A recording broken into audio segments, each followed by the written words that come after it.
뭐 정당행위? 정당행위 한 차례라고? 그럼 앞부분은 다 했단 얘기네? 거진 다 했는 거지 그러면. 몇 페이지야 그게? 212페이지?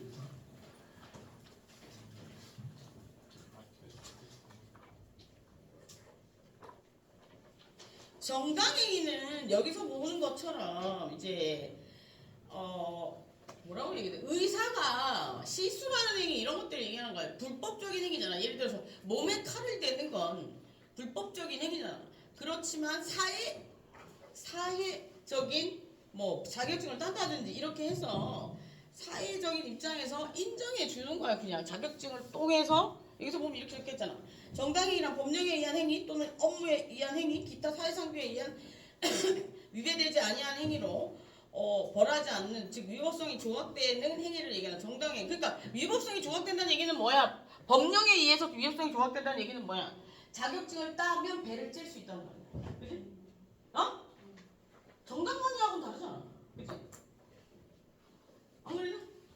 야, 그럼 부항 뜨는 거 한의사 말고 여기에 나와 있는 거는 저기 한의사가 아니고 목욕탕에서 부항 뜨고 이런 거는 불법이냐? 목욕탕에서 부항을 안 떠봐서 모르겠어. 남자들은 안 뜨지 여자들은 뜨거든. 목욕탕에 가면 때밀이 아줌마가 부항 떠준단 말이야. 그죠? 부항 떠주는데 그게 원래 사람의 몸에 이렇게 손을 대는 것 자체는 의료행위이기 때문에 불법이야. 불법이야. 근데 사회적 통념상 그 정도는 할 수 있다라고 사회 상규야 그건. 그리고 이 타투인 사람 손 들어봐. 괜찮아? 타투도 예술인데 뭘 그런 걸 타투 뭐 어때서? 타투도 어떻게 생각하면 몸에다가 칼을 바늘을 꽂는 거잖아. 그렇기 때문에 일종의 의료행위란 말이야. 그런데 타투리스트는 타투 자격증으로 인해서 바늘을 꽂을 수 있다는 법령이 없단 말이야. 근데 우리 어떻게 해? 사회상규상 그냥 인정하잖아. 그지? 아니냐? 그런 얘기를 하는 거야. 정당방위라는 건 조금 다르다는 거야.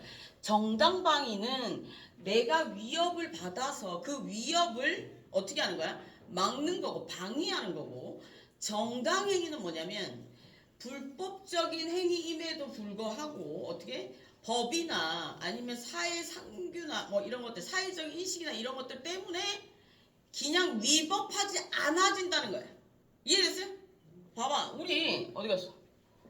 그 형법 범죄가 구성되려면 뭐뭐 있어야 돼? 범죄 구성의 3요소. 1. 뭐야? 구성요건. 2. 위법성. 3. 책임성이잖아. 그럼 여기서 정당행위는 구성요건에 해당해서 불법적인 행위야. 법에 위반된다고. 그런데 바이 책임성도 있어. 어른이 했어. 응? 그런데 위법성이 없다는 거야. 어떻게 뭐 법령에 의해서 뭐 면허를 딴다든지 아니면 사회상규 사람들이 통상적으로 목욕탕에서 부항정도 쓸 수 있지. 아니면 뭐 타투리스트가 타투할 수 있지. 뭐 이 정도야. 그게 정당행위야. 그죠? 오케이, 그 얘기입니다. 그래서 보자. 책임성. 책임성이란 이제 저 책임성 얘기한 책임성은 두 개로 나뉠 수 있어. 나이, 그지? 나이. 첫 번째 미성년자, 그지? 는 책임성이 세모야, 그지? 깨지는 애들도 있고 안 깨지는 애들도 있고 그래, 그지? 미성년자 10세 미만의 애들은 뭐야? 완벽하게 깨져, 그지? 걔네들은 사람을 죽여도 형법상 처벌할 규정이 없어. 어떻게 생각해? 10세 미만. 10세 미만이 몇 학년까지야? 잠시만. 2학년까지인가? 10세 미만이 우리가 태어난 지 9년이라는 얘기 아니야? 3학년? 3학년 전까지 2학년까지잖아. 8살 학교 들어가면 2학년이야. 10세 미만이니까 9살이라는 얘기잖아. 봐봐. 그러면 요즘에는 그게 헷갈려서 만으로 안 하는 거야. 태어나면 0살이야. 그래서 태어난 시점부터 시작해 0살에서 10살 미만이면 10세 미만이면 몇 살이냐? 9살? 9살이지. 그러면 걔네들 아무것도 모르니? 한번 보자. 애가 예전에 무슨 사건이 있었냐면 그 캣맘 사건이라고 있었어. 이게 어떤 거냐면 애들이 벽돌을 아파트 옥상에서 집어 던져가지고 밑에서 고양이 밥 주던 애들이 죽어버렸어. 너 애들 가르치기 잘 들어. 죽었어. 근데 애들이 잡혔단 말이야. 근데 애들이 뭐라고 했냐면 이렇게 얘기했어. 낙하 실험했대.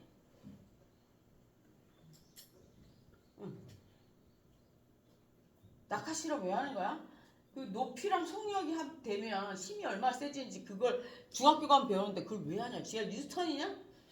그럼 사과를 떨어뜨렸어야지. 벽돌 몰랐을까? 네 생각 어떠냐? 니들은 그 아이들의 그 발달 과정 배우지 않냐? 어때? 그 나이 때는 몰라? 사람마다 달라서 발달 과정 사람마다 달라? 통상적인 평균은 어느 정도야? 내기 쉽지 않아? 네, 내기 쉽지 않아요. 그러니까 이게 애매하단 말이야. 그러니까 이게 중요한 게 뭐냐면 부모의 교육이 중요한 거야. 자신 없으면 결혼하지 마 나처럼. 자신 없으면 하지 말라니까. 나는 자녀 양육 솔직히 얘기해서 못 간 것도 있지만 아이를 키울 너희 부모님처럼 훌륭하게 자녀를 키워낼 자신이 없었어. 하고 싶은 게 너무 많아서. 진짜로 내가 그걸 해버리면 내 자식은 이런 대학을 다닐 수가 없거든. 내가 가야 되니까. 부모님이 감사하게 생각해. 알았어? 그래서 봅시다. 책임성은 나이야. 나이 관련해서 뭐 10세에서 14세는 뭐 예를 들어서 보호 처분을 받는다라고 하잖아. 보호 처분은 유효성이 반만 깨진 거야. 그지? 보호 처분은 뭐 있냐? 1호부터 10호까지 있는데 예를 들어서 1호는 뭐 보호자한테 돌려보내서 보호자에게 갱생을 시키라고 하는 거고, 예를 들어서 2호는 아마 통상적으로 사회봉사를 얘기할 거고, 3호는 뭐 저걸 거야. 그 보호시설의 위탁. 그리고 아마 4호가 치료가 뭐 이런 걸 거고, 6호 치료가 뭔지는 6호 치료는 모르겠고, 8, 9, 10호가 소년원일 거야. 통상적으로 그 정도 있거든. 그래서 최하는 1개월 소년. 그리고 최대는 2년이야. 그래서 이게 왔다 갔다 한단 말이야. 그래가지고 이게 우리가 그 나이로 인해서 이제 책임성이 약간 깨지는 거야. 그리고 이제 14세 이상부터는, 그리고 미성년 18세 미만, 19세 미만은 어떻게 되는 거야? 이제는 형사처벌도 가능한 나이가 되는 거야. 형사처벌 플러스 또는 보호처분, 선택을 할 수 있는 거야. 그러면 그 선택에서 판사가 결정을 하는 거지. 판사가 결정을 해서 얘를 형사재판을 보낼 것인지 아니면 보호처분 재판, 가정법원을 보낼 것인지 결정을 한단 말이야. 거기서 처음 왔을 때는 대부분 한 두세 번까지는 보호처분으로 때리는데, 자꾸 오면 실제로 형사재판, 소년원 보내고 그래도 안 되면 나중에 정말 큰 죄를 지으면 형사재판에 가기도 합니다. 그래서 만약에 형사재판에 가서 미성년자가 판결이 나서 징역을 가게 되면 그 미성년자가 가는 교도소가 있어. 남자는 있어. 여자는 없어. 그래서 여자는 아마 대구에 있는 모 교도소에 가는 걸로 알고 있어요. 그래서 교도소마다 등급이 있거든. 흉악범들의 기준이 있다고. 이게 교정시설도 감당이 돼야 되기 때문에 물어봐. 이거 감당이 돼야 되기 때문에 죄수들을 분류시켜 놓는단 말이야. 착한 애들하고 못된 애들하고 묶어놓으면 어떻게 될까? 못된 애들이 착한 애들을 물들여가지고 범죄가 늘어난단 말이야. 그래서 못된 애들은 못된 애들끼리 묶어놔가지고, 근데 이게 또 안 좋은 점이 있어. 못된 애들이 못된 애들끼리 묶어놓으면 나와가지고 같이 나쁜 짓을 한다? 희한하지? 이게 조화가 안 돼. 우리나라에 그럼 제일 흉악범 교도소가 어디 있습니까? 청송교도소 아니냐? 경남 있습니다. 모르지. 그리고 전주교도소도 되게 흉악범들이 많은 걸로 알고 있어. 야, 전라도 쪽은 전주교도소가 센 걸로 알고 있어. 제일 막 하다 그 막판까지 가면 전주교도소 가는 걸로 알고 있어. 내가 알기로는 그래. 잘 모르겠어. 교정시설 전문 분야가 아니라 잘 모르겠고, 아마 어디 몇몇 교도소에서 자꾸 사고를 치면 전주교도소로 보내는 걸로 알고 있어. 전주교도소는 흉악범들이 많다고 하더라고. 그렇대. 그래서 그겁니다. 나이. 그리고 이제 성인일 경우에는 뭐야? 성인일 경우에는 심신상실. 심신상실일 경우에 책임성은 뭐라 그랬어? 책임성은 내가 한 행동으로 인해서 이러한 결과가 나타날지 몰랐다는 게 책임성이야. 여기서 범죄가 구성되려면 구성요건도 있어야 되고 해당해야 되고 위법성에도 해당해야 되고 책임성에도 해당해야 돼. 그런데 범죄가 깨지려면 구성요건 해당성이 깨져야 되고 그리고 위법성도 깨져야 되고 책임성도 깨져야 돼. 그게 우리는 구성요건의 조각사유라고 해. 그래서 여기 범죄가 성립하려면 구성요건에 해당해야 되고 위법성에 해당해야 되고 그리고 책임성에 해당해야 돼. 책임성에 해당이라고 얘기하는 건 좀 그런데 헷갈릴까봐 통일시켜서 이해하면 돼. 그리고 만약에 범죄가 여기에서 안 되려면 이 세 개 중에 하나가 조각 사유가 생기면 돼. 구성요건이 깨져버리든지 아니면 위법성이 깨져버리든지 책임성이 깨져버리든지 그런 사유들이 조각날 사유들이 생기면 된단 말이야. 그래서 그 위법성 책임성의 그 조각 사유 중에 하나가 성인 같은 경우에 심신상실. 그래서 심신상실은 몸과 마음이 뻑 간 거야. 대가리 터진 거야. 그지? 예를 들어서 장애인은 이럴 거야. 만약에 내가 뭐 아주 어린 5살의 지능이야. 그지? 몸은 성인인데 5살의 지능이야. 그럼 그런 애가 범죄를 저지르면 어떻게 되냐? 걔는 이미 장애 등급이 나와 있기 때문에 그 사람이 성인이라도 범죄를 저지르면 어떻게 돼? 그거는 처벌 안 받아. 그런데 만약에 봐봐. 내가 나는 그냥 일반 성인이야. 근데 네가 장애 좀 해라. 네가 5살, 6살 지능의 장애. 넌 사탕만 좀 다 해. 미안해. 예를 들기 쉽게. 근데 얘가 책도 좋잖아. 힘도 좋아. 얘가 하면 죽을 것 같아. 그래서 얘한테 사탕을 100개 사줬어. 쟤 죽이고 와. 이렇게 때리고 와. 얘가 때리면 진짜 죽어. 그럼 내가 얘는 원래는 범죄 의사가 없었는데 얘한테 범죄의 동기를 제공한 거잖아. 그지? 그걸 우리는 교사범이라고 해. 교사범은 정범이랑 같이 처벌해. 살인의 공동정범이 되는 거야. 무슨 알겠지? 교사범은 정범이랑 같이 묶어서 처벌하는 거야. 그래서 내가 얘를 시켜서 얘가 장애인 때 시켜가지고 일을 쳐서 걸리지 않아야 되는데 걸리면 나도 징역 가는 거야. 잘 알아두라고. 그래서 여기 심신상실은 장애 내지는 장애 등급이 나와 있거나 아니면 정신적인 문제가 있거나 예를 들어 정신과 치료 그리고 뭐 알코올로 머리가 뻑 갔거나 마약으로 머리가 뻑 갔거나 이런 건데 이건 잘 들어요. 요거는 지금 입증할 방법이 없잖아. 예전에는 예를 들어서 내가 친구와 술을 먹다가 나와서 누군가를 해했어. 그러면 심신상실 사유에 해당이 됐어. 그런데 요즘에는 그것 때문에 빠져나갈 사람이 너무 많아서 그렇게 하지 않고 내가 그 사람을 상해할 당시에 행위 시에 어떻게? 내가 심신상실이란지를 입증해야 된다. 어떻게 입증할 건데? 못하지. 안 봐주겠다는 거예요. 그래서 대부분 사람들은 어떻게 하냐면 내가 이거 심신상실 주장할 때 요즘에는 정신과 치료를 주기적으로 받아서 의사 소견서를 받으려고 노력을 해. 이걸로는 안 돼 요즘은. 뭐 이거는 가능할 수도 있겠다. 이거는 내가 마약을 이빠이 해서 계속 뭐 마약의 몸속에 마약 양이 나와 있을 거 아니야.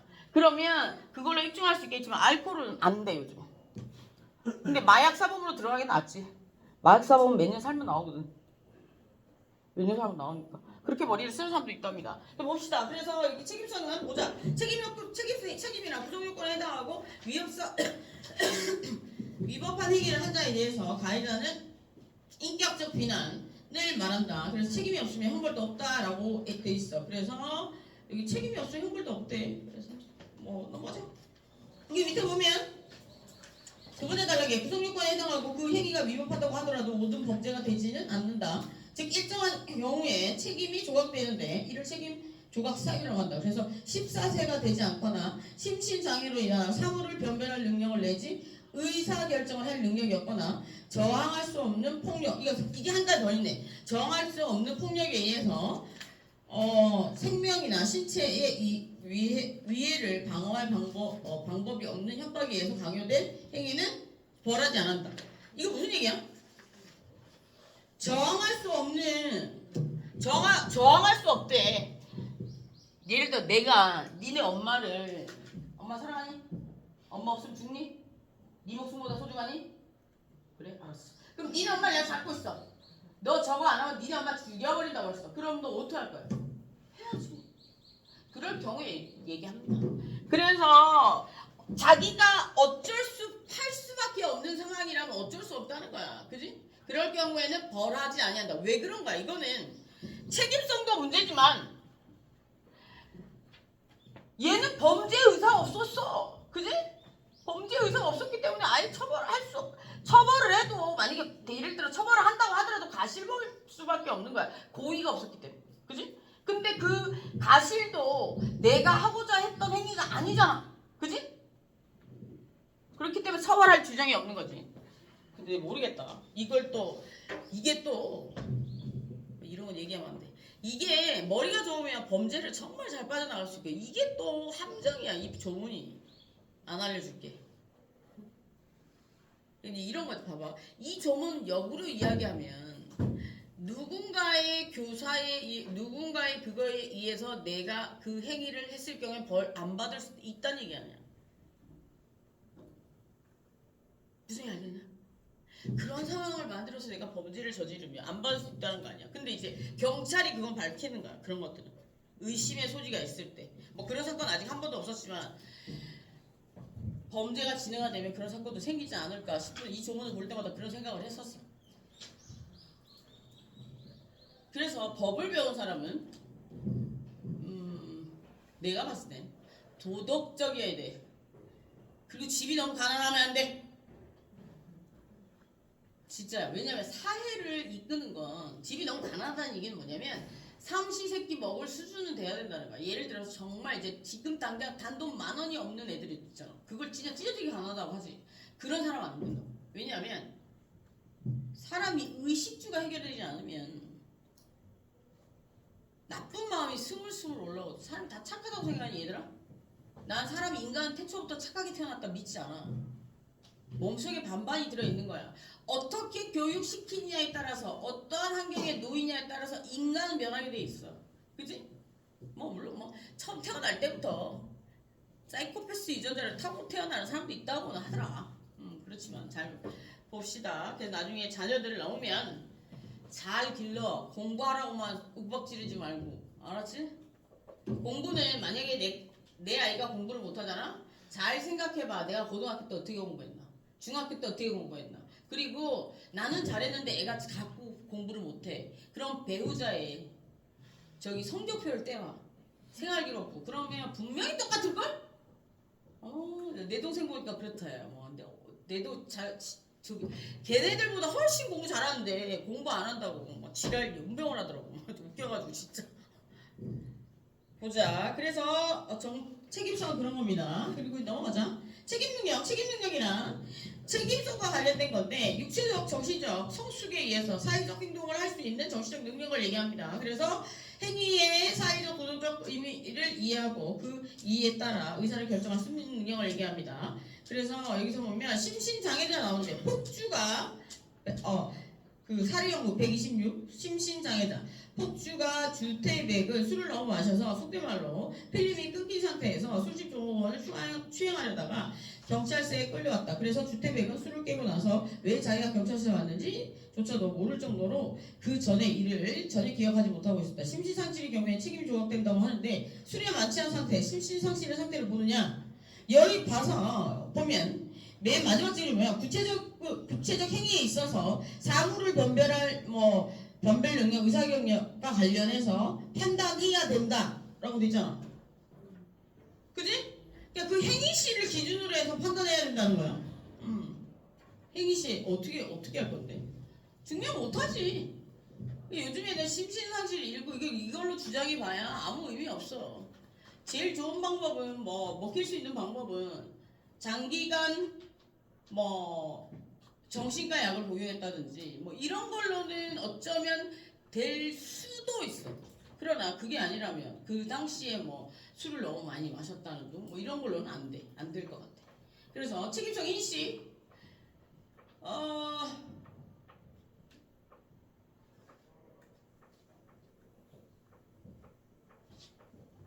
여기서 책임성 인식이란 행위자가 행위 시에 자신이 한 행위가 위법하다는 것을 인식한 외부적 심리적 요소를 얘기하는데 위법성 인식은 책임이 인정되는가에 위한 핵심적 요소인데 우리 헌법에서 보면 여기 자기 행위가 법령에 의해서 제가 되지 아니하는 것으로 제가 되지 아니한 것으로 오인한 행위는 그 오인한 행위에 그 오인한 데 이유가 있을 때 한해서 벌하지 아니한다. 오인! 내가 예를 들어 사람을 때리면 상해죄로 처벌받는다라는 규정이 있다는 걸 몰랐대.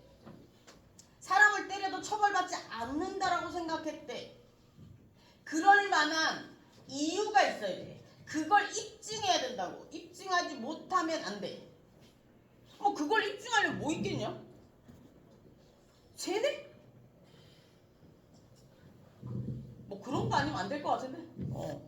그런 경우에는 뭐 처벌하지 않는데. 그리고 기대 가능성 우리나라하고는 별로 상관없으니까 넘어가자. 그리고 미수범이란 이거야. 범행에 착수는 했으나 어떻게? 결과가 발생하지 않은 걸 얘기해. 결과가 발생하지 않았어. 예를 들어서 내가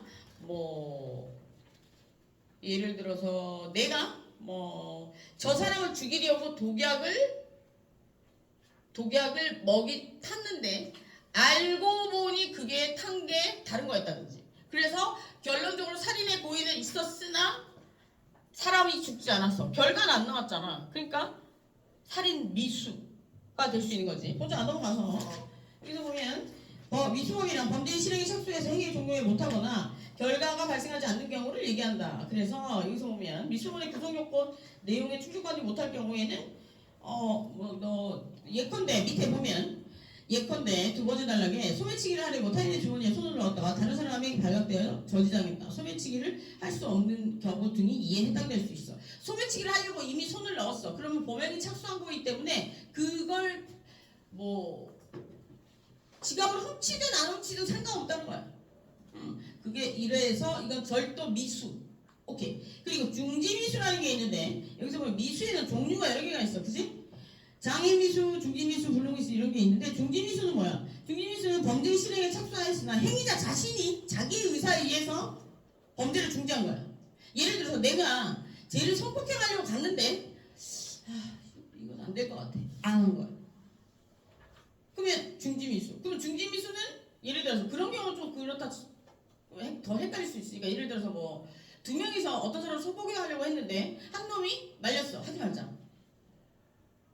하지 말자 고 얘기했는데 그래서 못했어. 경찰 떴어. 그러면 하지 말자라고 말린 사람은 자기 자신이 실제로 일을 간도서 한 거잖아. 걔는 중지미수. 그냥 미수범보다 중지미수범은 훨씬 더 작게 처벌받아.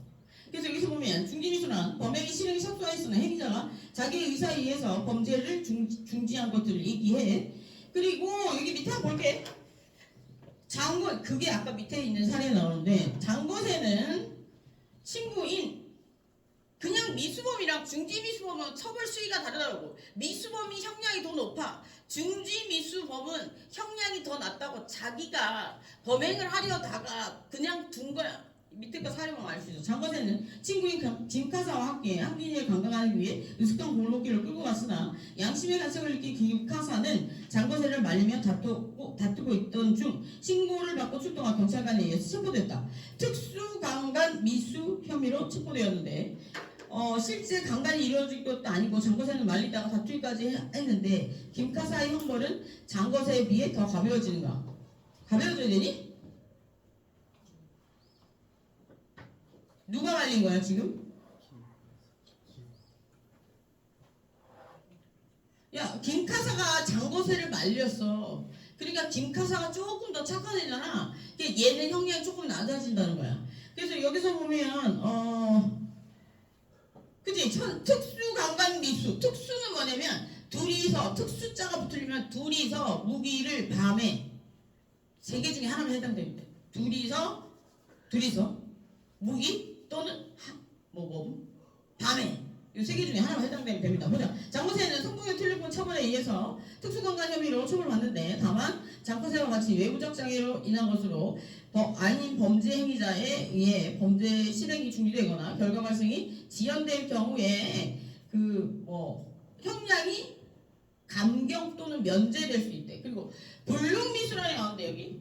근데 여기 불능미수 실행수단이나 대상의 착오로 인해서 결과가 발생하지 않은 경우를 불능범이라고 해. 불능범. 그래서 불능범. 근데 이게 좀 이상한 게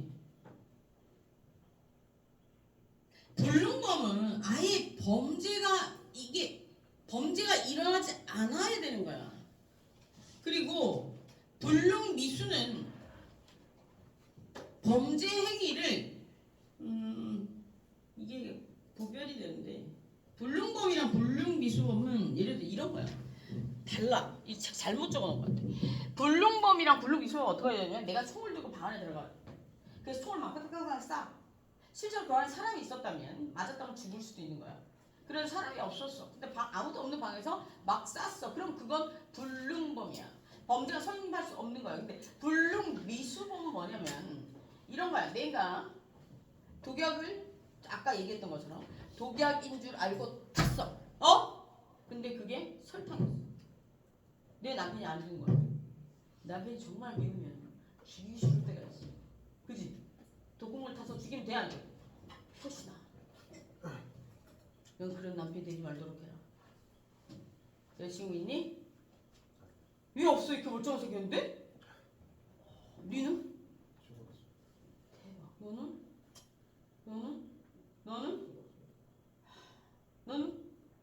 넌 없지? 넌 있니? 있을 것 같아. 반지 꼈어. 있지? 절절했어. 능력자다. 야 여기 앞줄을 한 명도 없니? 대단하다. 그래 야 아무나 만나지 마. 너희 집처럼 잘생긴 애 아무나 만나면 안 되는 거야. 알았지? 기다려. 좋은 여자가 나타날 거야. 보자. 그래서 여기서 보면 이게 소매치기를 하려다가 안중을 뒤졌는데 지갑이 없어서 목적을 이루지 못하는 경우와 살해하기 위해서 대상자에게 설탕을 독약인 줄 알고 먹임으로 인해서 죽지 않은 경우 법적 책임. 이거 지금 틀렸어. 답이. 보면 설문에 소매치기가 실패한 경우에는 불능미수 맞아. 얘는 맞아. 근데 결과 발생 사실상 불가능한 위반 불능미수범으로 처벌됐다. 이게 지금 불능미수야. 근데 여기 지금 보면 미수범이에요. 미수범. 독약살해도 불능미수범이야. 불능범이 아니고. 여기 밑에 보면 반면에 살인의 고의로 살해자의 설탕인 줄 모르고 독약인 줄 알고 먹였으나 죽지 않았을 경우 불능범은 사실상 결과가 발생 불가능할 뿐만 아니라 객관적 위협성이 없기 때문에 벌할 수 없다라고 돼 있는데 아니야. 얘 구성 요건에 해당되고 이거 봐봐. 살인의 고의를 가지고 실행에 착수했고 그리고 위법성도 있고 책임성도 있어. 근데 대상의 착오에 의해서 된 거기 때문에 이거 살인 미수야. 잘못 적은 거야. 이거 내가 이따가 이거 맞는가 여러 개 찾아봤는데 아무리 생각해도 답이 틀린 것 같아. 이분한테 뭐라고 하는 건 아니지만 한번 만날 기회가 있으면 얘기해줘야겠어. 이거 저번에도 이렇게 적혀있던 이거 불능미수 독약살해 같은 경우에도 불능미수야. 그래서 살인의 미수범, 살인미수, 소매치기 미수. 야 미수범, 절도미수는 처벌하는? 찾아봐야 되겠고. 예를 들어서 미수범이 처벌 규정이 있으면 처벌하는 거야. 그래서 살인 미수범은 처벌 규정이 있어. 그렇기 때문에 처벌되고 절도는 미수범이 처벌할 거야. 그래서 이 답 전체가 틀린 거야 지금. 알았지? 오케이. 요 두 개. 그 소매치기 살해 그리고 독약이 설탕인 줄 알고 탔을 살해는 미수범에 대한 사례야. 불능미수범. 불능미수범에 대한 사례인데 미수범 처벌 규정이 있으면 처벌해. 무슨 얘기인지 알겠지? 요거는 답이 틀려서 얘기해 준 거야. 그럼 이제 공범 보자. 공범은 이제 같이 범행을 저지르는 걸 공범이라고 하거든. 공범. 그러면 여기서 보자. 공범은 본래 1인이 의해서 가능한 범죄 2인이 이상 협동해서 구성요건에 당연히 2인 이상이 공동자업에 예정된 경우에 따라서 임의적으로 공범, 필요적 공범 뭐 넘어가고 여기 공동정범이 나오는데 공동정범이라는 건 뭐냐면 같이 범행에 참여한 거야. 그러니까 같이 처벌받아. 범행의 기여도가 똑같아. 예를 들어서 내가 사람을 때리는데 나는 야 학교폭력 한번 얘기해볼까? 니들 고등학교 졸업한 지 얼마 안 됐으니까 네가 너무 싫어. 때릴 수 있으면 안 되겠는데. 야 네가 얘가 너무 싫어. 그래가지고 네얘 이길 수 있냐? 응. 못 이길 것 같아? 빡셀 것 같은데. 빡셀 것 같아? 그래. 야 이런 애 착해. 얘가 너무 싫어가지고 얘가 얘를 화장실로 끌고 들어왔어. 얘가 문을 지키고 있었어. 너 잘 봐 이러면서. 그러면 얘는 상해를 가한 애고 얘는 문만 지키는 애잖아. 그럼 이걸 어떻게 할 것인가? 이 방조범이잖아. 어?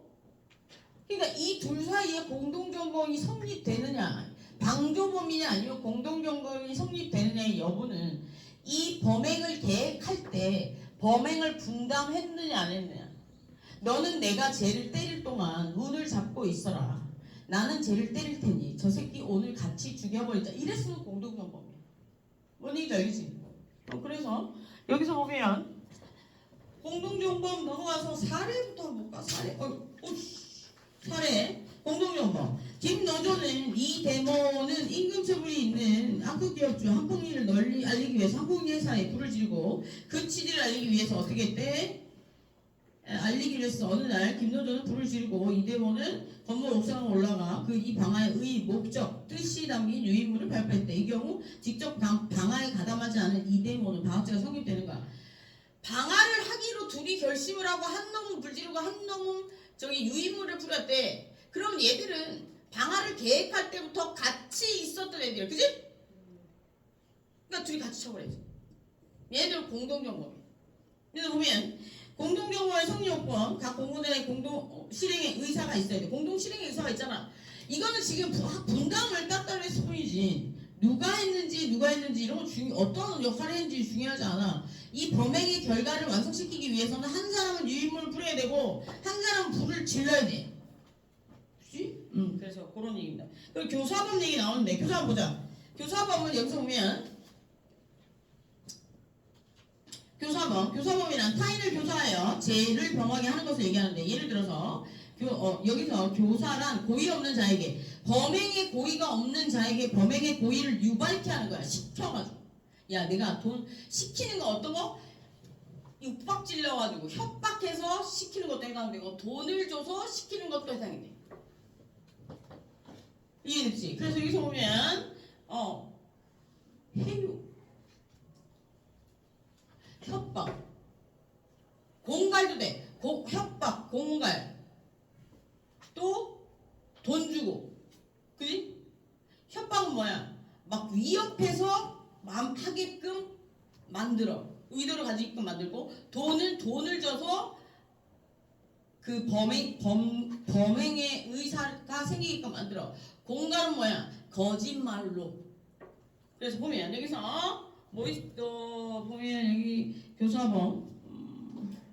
그래서 종부 유발케 하는 것이라는 점에서 종부가 구별되면 또한 스스로 범행의 실행에 분담하는 것이 아니라 공동정범과 구별된다. 그래서 교사범의 성립요건은 보면 교사행위는 실행행위가 있어야 되고 교사범은 쭉 넘어와서 여기 봐봐. 31조량에 타인을 교사하여 죄를 범하게 한 자는 죄를 실행한 자와 동일하게 처벌돼 있잖아.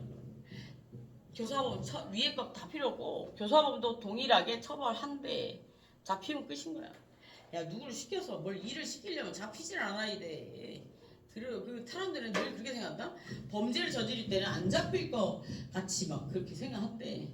근데 우리나라 범죄 해결률이 좀 다른 나라에 비해서 높긴 높은데 그래도 해결 안 되는 것들이 많단다. 그러니까 밤늦게 돌아다니지 마라. 알았지? 순천은 10시만 넘으면 깜깜하더만. 그지? 순천은 10시만 넘으면 새카맣던데? 그리고 요즘에 요번주에 출장이 많아서 새벽에 택시를 많이 탔는데 예전 같으면 4시, 5시에 내가 홍대 앞에 사니까 사람이 애들이 막 떼굴떼굴 굴러다녔거든? 홍대 앞에 술 먹고. 요즘엔 없어 애들이. 경기가 나쁘긴 나쁜가 봐요. 우리 때는 좋았는데 택시 아저씨도 그러더라고. 요즘에 손님이 없대. 왜 니들은 안 노니? 공부만 하는구나. 얘들아 너무 공부만 가끔 쉬어. 야 머리 좋아지는 약도 있단다. 먹고 싶지? 가르쳐줄까? 보자. 교사법 옆에 보면 어떤 회사 부설연구소 내에 X그룹과 Y그룹 간의 가치관의 차이로 어떻게 심한 분쟁이 일어나고 있다. 어느 날 Y그룹에 속한 A가 B에게 Y그룹에 C가 문제가 있다라고 C 연구실에 부서서 혼을 내줘야 한다 하고 은근히 건의했대. 그리고 며칠 후에 B가 C 연구실을 부수고 이 경우에 A는 형벌적 어떤 처벌을 받냐? 교사범이잖아. 그지? B는 범행의 의사가 없었어. 그지? 이런 건 헷갈리면 그림을 그리면 돼. 누가 누구에게 시켰는지. A는 B에게, B는 C에게. 뭐 이렇게 그림을 그려서 이해하면 돼. 봐. B는 원래 범행 의사가 있었어 없었어? 없었잖아. 그런데 어떻게 된 거야? A가 시켜가지고 범행 의사가 생긴 거지. 그래서 불을 지르고 부셨대. 이러면 얘 둘은 어떻게? 공범인 거지. 오케이. 그리고 정범은 뭐냐면 범죄를 저지르는데 일종의 하나의 수단이나 이런 걸로 사용된 거야. 그냥 나는 아까 그 학교폭력 얘기하면 처음부터 실행에 가담한 건 아니고 지나가다가 일진한테 잡힌 거야. 야, 너 밖에서 문 지키고 있어. 자기는 저 안에서 무슨 일이 일어나고 있는지도 몰라. 문 지키라고 하니까 그냥 지키고 있었던 거야. 그런데 안에서 막 이상한 소리가 나. 범행을 계획할 때 계획에 참여하진 않았어. 그러나 범행이 시작될 때 아는 척을 할 수는 없었어. 방조범이. 오케이? 그래서 여기 보면 종범이란 정범의 범죄를 방조하는 공범의 하나로 방조범이라고 하고 방조수단은 유형, 무형 가리지 않는다. 이런 것도 있을 수 있지. 예를 들어서 누군가가 범죄를 저지르고 있는 장면을 봤어. 근데 나는 신고의 의무가 있는 사람이야. 예를 들어 내가 경비원이야. 내가 어떤 건물의 경비원이야. 그런데 어느 날 거기에 졸려? 어느 날 몇 시야 지금? 52분이네? 너는? 시계다 시계? 요것만 설명을 시작. 야, 내 경비원이야. 경비원의 역할은 뭐야? 지켜야 돼. 그런데 친구가 들어와서 범행하는 걸 보고도 모르시겠대. 방조범인 거야. 범행에 실제로 가담하진 않았지만 범행을 봤음에도 불구하고 그걸 말려됨에도 불구하고 안 말린 거지. 그 방조범이야. 그잖아? 아까 전에 교사범이나 공동정범이랑 다르죠? 공동정범은 범행의 실행부터 같이 시작해야 돼. 그러니까 화장실 문을 생각하면 돼. 예를 들어서 내가 일진이야. 근데 좀 어리버리한 애를 데려다가 처음부터 계획을 같이 했어. 그래가지고 너는 문 지켜. 예, 그래 그렇게 그래 쟤를 때리자. 이렇게 해서 했으면 공동정범이야. 같이 범행을 시작한 거야. 그런데 내가 지나가고 있는데 일진이 야 너 서봐. 너 이거 화장실 문 지켜. 안 그러면 뒤진다. 이러고 지키고 있어. 그런데 조금 있으니까 안에서 막 사람 비명소리가 들려. 그런데 내가 모른 척했어. 그럼 방조범이야. 사례 자체가 다른 거야. 근데 거기에 문 안 지키고 지나가는 애가 있었어. 얘는 그냥 방조범이야. 얘도 방조범이긴 한데 얘는 처벌할 규정이 없어. 범행이 실질적으로 가담한 게 아니고 지나간 애잖아. 오케이. 그렇습니다. 쉬었다 하자. 네가 딱 피곤하다 그러면